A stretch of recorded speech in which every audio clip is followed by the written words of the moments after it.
This call is now.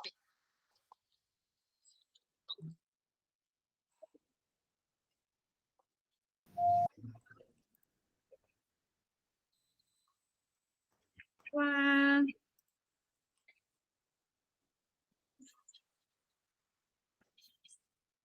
Você ia falar bom dia, boa tarde.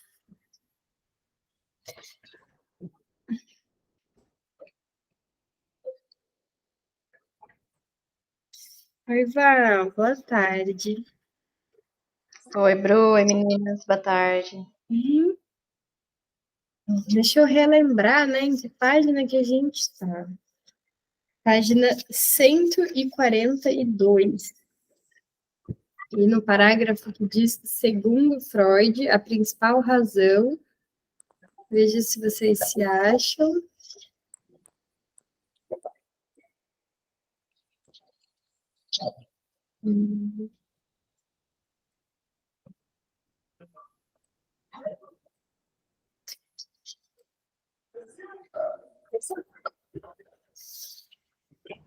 Eu acho que já, na verdade, vou começar.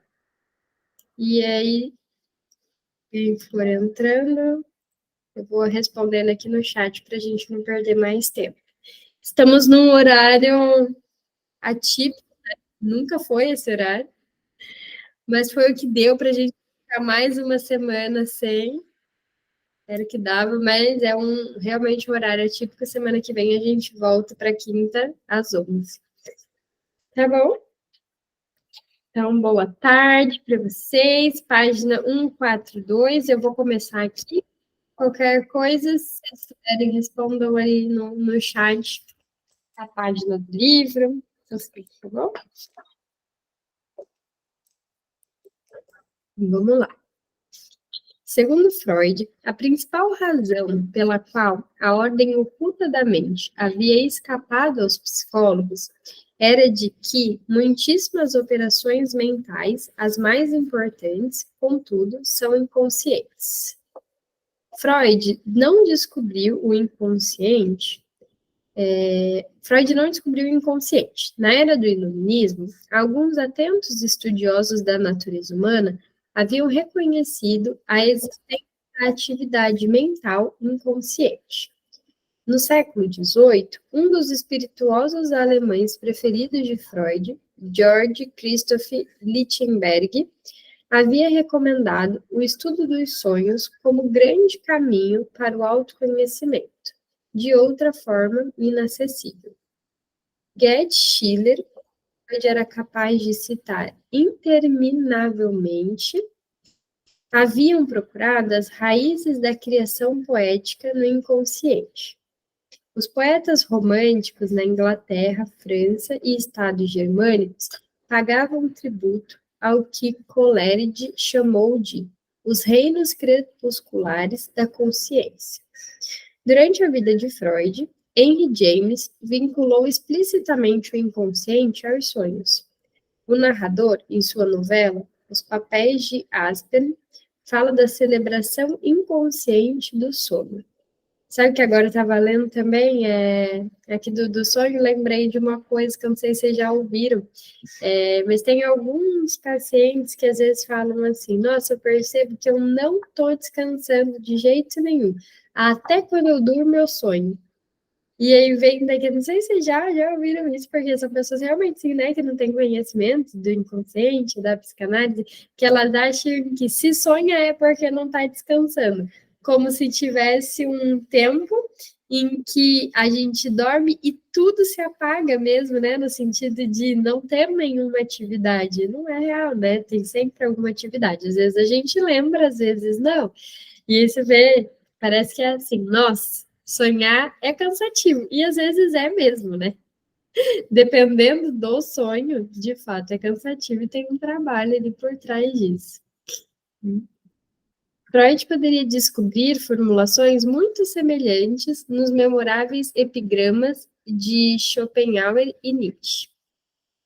Sua contribuição específica foi a de tornar uma noção vaga, por assim dizer, poética, dar-lhe precisão e convertê-la no fundamento de uma psicologia, especificando as origens e conteúdos do inconsciente e suas formas categóricas de buscar expressão.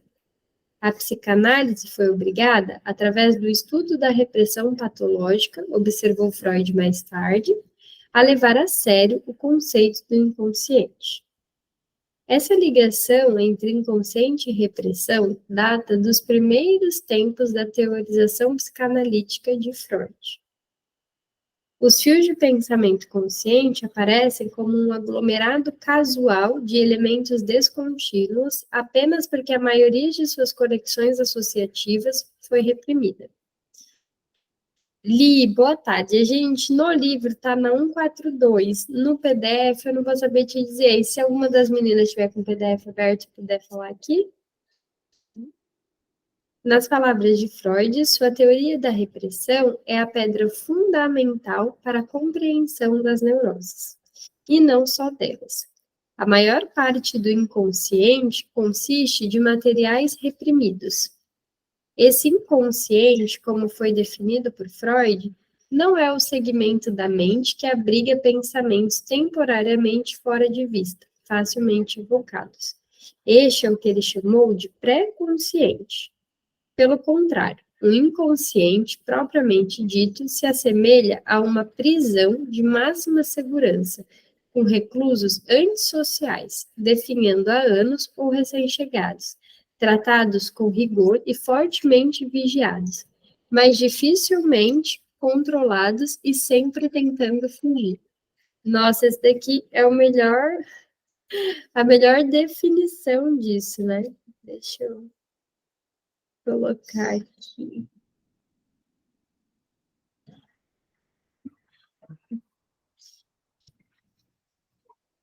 Suas fugas apenas têm êxito de modo intermitente, e o alto preço para si e para os outros.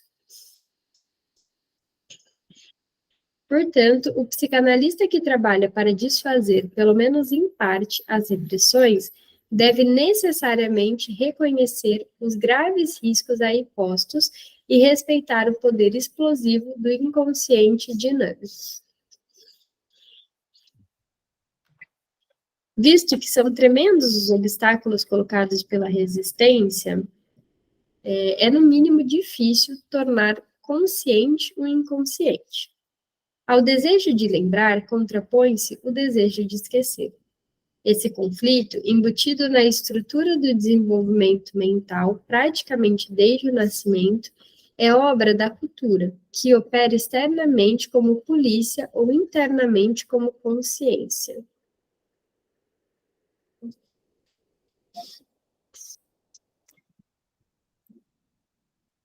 Temeroso de paixões desenfreadas, o mundo considerou necessário, durante toda a história, de que se tem um registro, rotular os mais insistentes impulsos humanos de mal educados, imorais e ímpios. Desde a publicação de livros de etiqueta, proibição da nudez nas praias, da prescrição da obediência aos superiores, a pregação do tabu do incesto, a cultura canaliza, limita e frustra o desejo. A pulsão sexual, como as outras pulsões primitivas, luta incansavelmente pela gratificação frente às proibições restritivas, muitas vezes excessivas. O auto-engano e a hipocrisia, que trocam as verdadeiras pelas boas razões, são os companheiros conscientes da repressão, negando necessidades apaixonadas em nome da concórdia familiar, da harmonia social ou da simples respeitabilidade. Negam essas necessidades, mas não podem destruí-las. No livro da Autêntica, que eu sempre mostro ele aqui, Amor, Sexualidade e Feminilidade, aqui o Freud ele vem falando, né, de várias questões sobre a sexualidade, e quando ele fala do complexo de Édipo, ele faz um retorno a outras culturas e conhecimentos, e aí ele vai mostrando histórias, né, como as histórias, acho que de mitologia grega, trazendo que, olha, sempre houve essa história de que a mãe deseja o filho deseja a mãe, o pai deseja o filho, a filha deseja o pai, nesse sentido, né, de isso já acontecia e foi imposta uma proibição, né, que vem uma proibição social para que isso não ocorra. Caso não houvesse essa proibição, isso seria algo que aconteceria nas culturas, porque o desejo ali do sujeito existe, mas existe essa, eu não posso fazer isso, que são as leis impostas, os combinados sociais que existem. Ele fala, se não fosse isso, então os familiares teriam relações.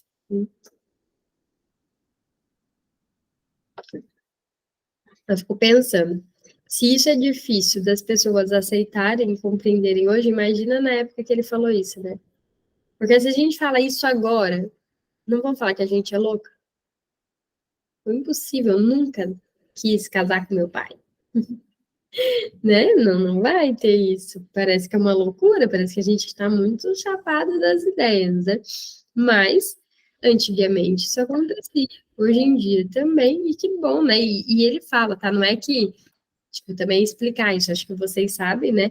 Não é que ele diz que o certo seria não existir proibições, tá? Ele fala, inclusive, da necessidade, né? Tem que ter o não, tem que ter essa proibição, não é que ele concorda com isso, mas ele diz que existe, e existe mesmo, né? A gente vê. Ou quem nunca viu a menininha falando assim, não, você não é a namorada do papai, a namorada do papai sou eu. Né? Aí quando eu crescer, eu vou namorar com o papai.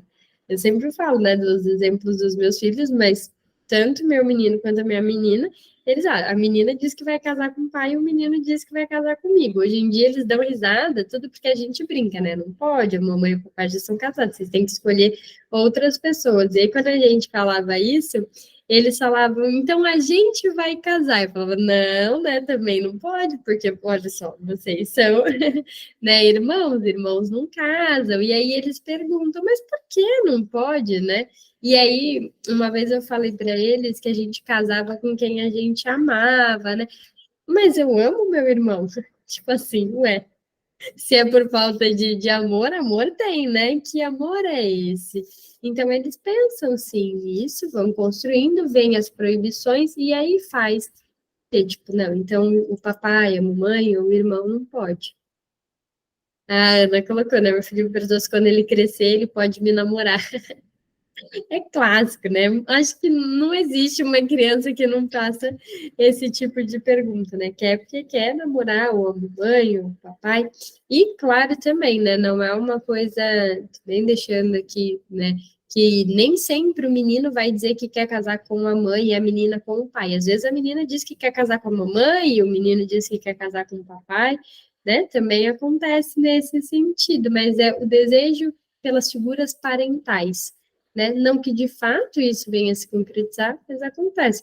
Até quando as pessoas dizem, as pessoas, eu digo leigas, né? Falam que imagina, que jamais e tal. Se a gente for olhar para a cultura e para a sociedade, até no Conectadas a gente discutiu isso, porque alguém trouxe um recorte de um caso que uma mulher conhecida, eu não vou saber quem é, se alguém, né, souber, pode falar aí, uma mulher conhecida, ela casou com um dos filhos que ela adotou, e disse que foi recente isso, eu não sei se vocês ouviram falar, ou se vocês conhecem essa pessoa, eu não sei quem é, mas é uma figura pública, que ela casou com um dos filhos adotivos. Claro, não existe o impedimento no sentido, né, do sangue, né, e tal, mas assim, é filho, né? Readotado, mas e aí? É filho? E ela casou. Ou então tem um caso que aí já não é sobre casar, mas acho que também entra numa problemática. Eu sou péssima com nomes de pessoas, tá? Eu já sou péssima com o nome das pessoas que eu conheço. Com gente famosa, então, mas existe uma mulher, a Ana colocou aqui, ó, a Woody Allen também casou com a filha adotiva. Eu não sabia.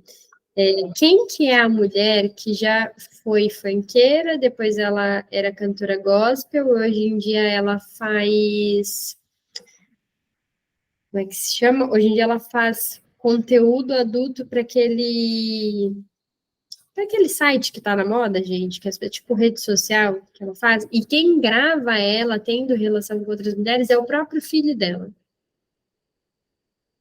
Parece que tem, né? Tem pessoas que têm dificuldade de aceitar essas leis. E aí, olha tudo que acontece, né? A Mi colocou aqui que foi a Flor de Lis que casou com o filho, é isso, gente? O filho adotivo? Então, você vê que isso acontecia lá na Grécia, né? Isso acontece aqui, isso acontecia em todos os tempos, antes, durante, depois de Cristo, isso vai continuar acontecendo.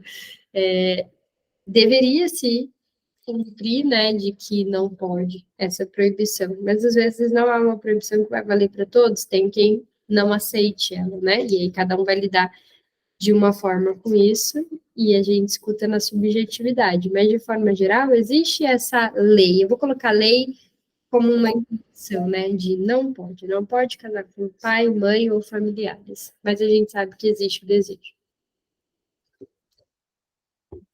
Uhum. Vamos ver onde estava. Negam essas necessidades, mas não podem destruí-las.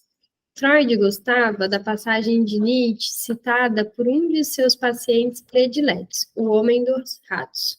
Fiz isso, diz minha memória. Não posso ter feito isso, diz meu orgulho. E mantém-se inexorável. Nossa, essa daqui eu não conhecia. Vocês já tinham ouvido essa frase?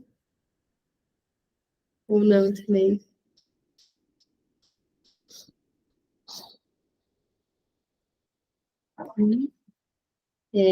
No final, a memória se rende. O orgulho é o braço coercitivo da cultura. A memória é o relato sobre o desejo em pensamento e ação. Pode ser que o orgulho ganhe, mas o desejo continua a ser a qualidade mais exigente da humanidade. Isso nos reconduz aos sonhos. Eles demonstram a exaustão que o homem é o animal desejante. É disso que se trata a interpretação dos sonhos, os desejos e seu destino. Freud, evidentemente, não foi o primeiro a enunciar o poder elementar dos desejos apaixonados, assim como tampouco foi o primeiro a descobrir o inconsciente. Pelo menos, desde quando foi escrito o Antigo Testamento, filósofos, teólogos, poetas, dramaturgos, ensaístas e autobiógrafos celebram ou deploraram tal poder. Durante séculos, provam nomes como Platão, Santo Agostinho e Montaigne. Os homens também investigaram as operações das paixões em suas vidas interiores. No tempo de Freud, esse autoexame havia se tornado corrente nos salões e cafés de Viena. O século XIX foi o século psicológico por excelência. Foi uma época em que as autobiografias confessionais, os autorretratos informais, os romances baseados no próprio autor, os diários íntimos e memórias confidenciais converteram-se de filete em torrente, intensificando-se grandemente sua manifestação da subjetividade e sua interioridade deliberada. O que Rousseau, em suas confissões dolorosamente francas, e o jovem Goethe, em suas autodilaceradores e autolibertadores sofrimentos do jovem Werther, haviam semeado no século XVIII, as décadas de Byron e Stendhal, de Nietzsche, e William James colheram no século XIX. Thomas Carlyle falou com perspicácia sobre esses tempos autobiográficos. Mas essa preocupação moderna com o eu não foi absolutamente um puro ganho. A chave do período, disse Ralph Waldo Emerson no final da vida, parecia ser que a mente havia tomado consciência de si mesma. Com a nova consciência, pensava ele, os jovens nasciam com bisturis no cérebro, uma tendência à introversão, à autodissecação, à anatomização e motivos. Foi uma época de Hamlets. Muitos desses Hamlets eram austríacos. Sua cultura os autorizava cada vez mais a revelar com uma liberdade exibicionista o que havia em suas mentes. No final de 1896, o satirista vienense Karl Karl Kraus dissecou o estado de espírito reinante com uma precisão mordaz. Tão logo as pessoas acabaram com o sólido realismo, o Grimstadium, um café muito frequentado pelos literatos, achou-se sob o signo do simbolismo, o segredo animal. Era agora a senha. As pessoas começaram a observar o estado d'alma e procuraram fugir à clareza banal das coisas. Mas uma das divisas mais importantes era a vida, e todas as noites pessoas encontravam-se para se atracar com a vida, ou quando as coisas realmente se animavam para interpretar a vida. Talvez a obra a retratar mais incisivamente tais preocupações tenha sido o desenho Autoconsideração, de Alfred Kluge, de 1902. Ele mostra uma figura de pé, seminua, sem cabeça e vista por trás. E no chão, voltada para o espectador, uma cabeça grande demais para corresponder ao corpo decapitado, mirando cegamente com a boca aberta e deixando à mostra medonhos dentes partidos. Esse desenho parece, mas não era, uma ilustração de a interpretação dos sonhos. Freud tinha pouco interesse por esse mundo vienense excitado e hiperestimulado. Como todo mundo em Viena, ele lia o brilhante e singular periódico Die Feikel, flagelo espirituoso e devastador da corrupção política, social e linguística, publicado e quase inteiramente redigido por Karl Kraus. Além disso, ele tinha alto apreço pelos contos, romances e peças de Arthur Schnitzler, pela aguda percepção com que este desnudava o mundo interior, principalmente o aspecto sensual das personagens. Schnitzler chegou mesmo a invadir a especialidade de Freud com uma quadra que se referia aos sonhos como desejos impudentes, anelos sem coragem, que escorraçados para o canto das nossas mentes, só ousam sair furtivamente à noite. Sonhos são anseios desprovidos de coragem, desejos insolentes que, à luz do dia, encurrala no canto da nossa alma, e dali apenas à noite ousam rastejar. Bonito isso, né? Bonito e real, porque o sonho tem isso mesmo. Freud manifestava um prazer constante com a obra de Schnitzler e disse-lhe numa carta, a qual ia muito além da lisonja cortês, que invejava seu conhecimento secreto do coração humano. Mas, de modo geral, como vimos, Freud mantinha-se distante dos poetas, pintores e filósofos modernos que frequentavam os cafés, e empreendia suas pesquisas no austero isolamento de seu consultório. Uma descoberta irresistível que constituiu um tema central em a interpretação de sonhos e da psicanálise em geral foi a de que os desejos humanos mais persistentes têm origem na infância, não são permissíveis em sociedade e, em sua maioria, encontram-se tão habilmente escondidos que se mantêm praticamente inacessíveis à sondagem do inconsciente.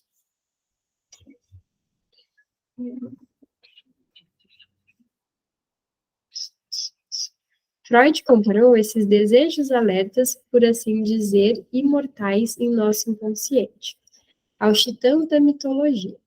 Sustentam o peso das montanhas maciças que os deuses vitoriosos impuseram sobre eles, mas às vezes ainda erguem convulsivamente seus membros. São estas as forças enterradas que se encontram sob todos os sonhos. Freud comparou o pensamento diurno, que instiga um sonho, a um empresário com ideias e sem capital. O capitalista que entra com dinheiro para o empreendimento de risco é um desejo do inconsciente. Esses papéis nem sempre estão nitidamente separados. O próprio capitalista pode se converter no empresário.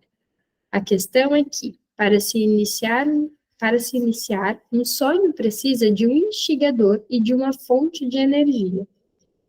Isso levanta a questão de por que o capitalista haveria de se sentir levado a investir seu excedente.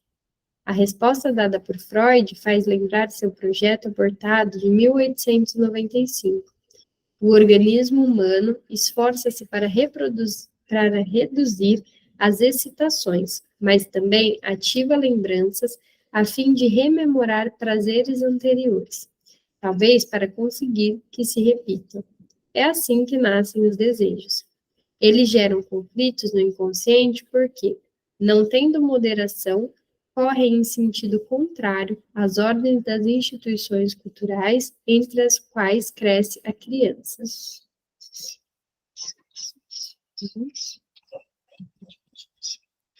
Mas, embora reprimidos, eles não fenecem. Os desejos inconscientes sempre permanecem ativos. A rigor, concluía Freud, eles são indestrutíveis. No inconsciente, nada pode ser terminado, nada é passado ou esquecido. Mas depois de algum tempo, esses desejos, por assim dizer, refinam-se. O que Freud chamava de processo primário, o conjunto das energias mentais primitivas, indomadas desde o início, instalado na mente. Está inteiramente sob o domínio do princípio do prazer. Ele quer satisfação, imprudentemente, de modo totalmente brutal, sem paciência para reflexão ou adiamento. Mas, com os anos de desenvolvimento, a mente consegue sobrepor um processo secundário, que leva em conta a realidade. Ele regula o funcionamento mental de modo menos apaixonado e mais eficiente, introduzindo o pensamento, o cálculo, a capacidade de adiar as satisfações para gozá-las posteriormente. Freud advertiu contra uma superestimação da influência do processo secundário. O processo primário mantém sua persistente sofreguidão durante a vida inteira.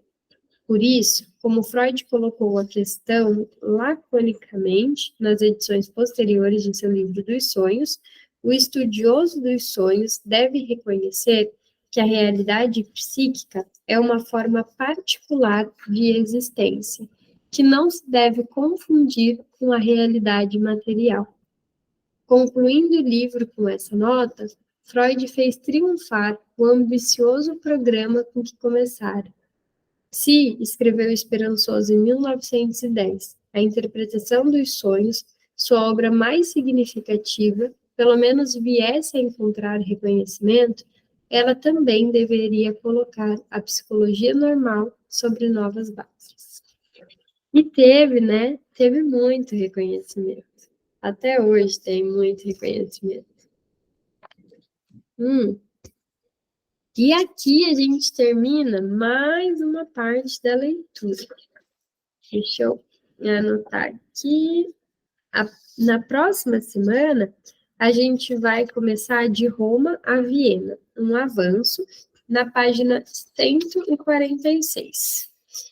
Mas eu acho que de hoje a gente finaliza aqui para que quando a gente volte tenha sentido, e mais do que isso também, porque eu sei que como hoje foi um dia típico, né, avisado em cima da hora por conta do horário, acaba que muita gente não pode participar, mas eu estava com saudade de ler junto, né, estudar aí com vocês, porque a gente pudesse pensar um pouquinho, e a gente volta na próxima quinta, deixa eu até ver a data aqui, dia 30, às 11 horas, e aí volta com o tempo normal de encontro, 1 hora, as discussões, as leituras, e a gente começa, então, da página 146, tá bom?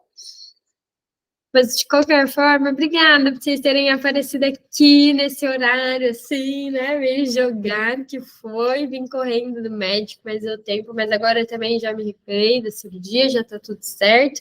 Espero que a gente não tenha mais nenhum imprevisto e aí volte, então, semanalmente, tá bom? Obrigada. Até a próxima quinta. Quem vê?